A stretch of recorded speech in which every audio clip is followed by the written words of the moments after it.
కృష్ణకు graduation election లో ఖచ్చితంగా లీడ్ వచ్చే అవకాశం ఉంది Bharat. Okay okay. So teacher MLC ఏంటి ఆదిలాబాద్ లో? అక్కడ టీచర్స్ ఎమ్మెల్సీ నుంచి అయితే మనకు మల్క కొమరయ్య బీజేపీ నుంచి నిల్చోవడం జరిగింది. అతనికి టీపీయూఎస్ తెలంగాణ ప్రాంత ఉపాధ్యాయ సంఘం మొదటి నుంచి మద్దతు ఇచ్చింది. ఆ సంఘంతో పాటు ఆదిలాబాద్ జిల్లాలో అంటే ఆదిలాబాద్ ఎక్కువగా మనకు ట్రైబల్స్ ఉంటాయి. అటు ఆదిలాబాద్ కానీ ఆసిఫాబాద్ జిల్లాలో కూడా ఎక్కువగా మనకు ఐటీడీఏ పరిధిలో కానీ ఇటు ట్రైబల్స్ ఏరియాలో కూడా స్కూల్స్ ఎక్కువగా ఉంటాయి, అందులో టీచర్స్ ఎక్కువ ఉంటారు.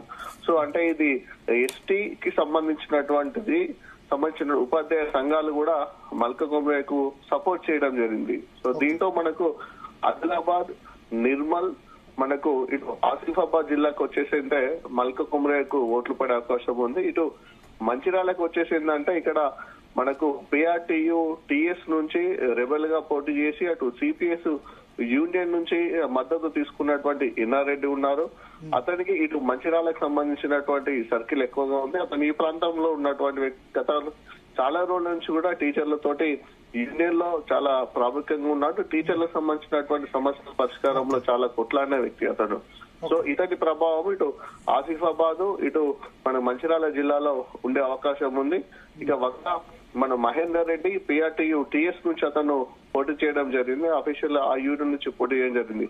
ఎందుకంటే పిఆర్టీఎస్ లో గతంలో ఒకటే యూనియన్ గా ఉండేది, అది 2-3 భాగాలుగా డైవర్ట్ అయ్యింది. 3 గ్రూపులుగా తయారుపోయిన క్రమంలో అటు మహేందర్ రెడ్డి ఒక వర్గానికి సంబంధించిన వ్యక్తి అయితే పిఆర్టీ టిఎస్ నుంచి రివర్స్ గా ఉన్నటువంటి ఇన్నారెడ్డి ఒక వర్గానికి సంబంధించిన వాటి ఈ ఇద్దరి క్యాండిడేట్ కాగా న్యూట్రల్ గా ఉన్న టీచర్లు కూడా కొంతమంది ఉన్నారు. సో వారి ఓట్లు కూడా కీలకంగా మారే అవకాశం ఉన్న నేపథ్యంలో మల్క కొమరయ్య వైపు అయితే గెలిచే అవకాశం మనకి ఎక్కువ కనిపిస్తుంది. ఎందుకంటే ఆదిలాబాద్, ఉమ్మడి ఆదిలాబాద్ జిల్లాలో మెజారిటీ మల్క కొమరయ్యకే వస్తుంది, వచ్చే అవకాశం ఉంది. ఎందుకంటే వాళ్ళు కూడా అంటే గతంలో జరిగిన 2-3 సమావేశాలకు మనం కూడా వెళ్తే కూడా అంటే ఎమ్మెల్యేలు కానీ టీచర్స్ మాట్లాడినా చూసుకుంటే, ఎందుకంటే మేము టీచర్స్లమే మా ఓట్లను ప్రజలకు చెప్పి బీజేపీ అభ్యర్థులకు ఓట్లు వేయించి మిమ్మల్ని ఎమ్మెల్యే గెలిపించాము కాబట్టి అలాంటప్పుడు మేము వేసే ఓటు మేము వేరే వాళ్ళకి ఎందుకు వేస్తామో బీజేపీ నిల్చున్నటువంటి అభ్యర్థిగా వేస్తామని చాలా సందర్భాల్లో మీటింగ్ లో కూడా టీచర్లు, టీపీఎస్ యూనియన్ కానీ మిగతా యూనియన్ కానీ కొంత స్వతంత్ర అండ్ ఇండిపెండెంట్ గా ఉన్న టీచర్స్ కూడా చెప్పడం జరిగింది వాళ్ళకి. సో మీ ఉద్దేశంలో ఇప్పుడు గ్రాడ్యుయేట్ లో నెంబర్ 1 ప్రసన్న హరికృష్ణ ఉమ్మడి ఆదిలాబాద్ జిల్లాలో, నెంబర్ 2 బీజేపీ క్యాండిడేట్ అంజిరెడ్డి అవుతారు. Anji Reddy sir number 2. ఓకే, అంటే మంచిర్యాల, ఆదిలాబాద్ అన్ని తీసుకున్నా సరే Anji Reddy will be number 2. Anji Reddy number 2 వస్తుంది. మంచిర్యాల సైడ్ ఆల్ఫోర్స్ విద్యా సంస్థలు ఉన్నాయి కదా, నరేందర్ రెడ్డికి అక్కడ వర్కౌట్ కాలేదా? మంచిర్యాలలో ఆల్ఫోర్స్ విద్యా సంస్థలు చాలా రోజుల క్రితం స్థాపించారు కదా.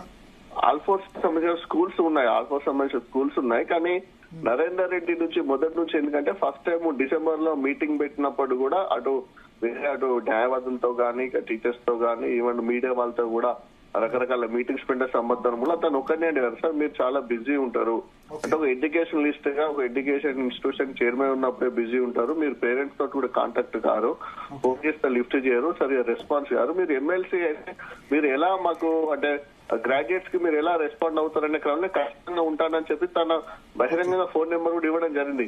తర్వాత చాలా మంది ఫోన్ చేస్తే కూడా స్పందించని పరిస్థితి ఉంది అక్కడ.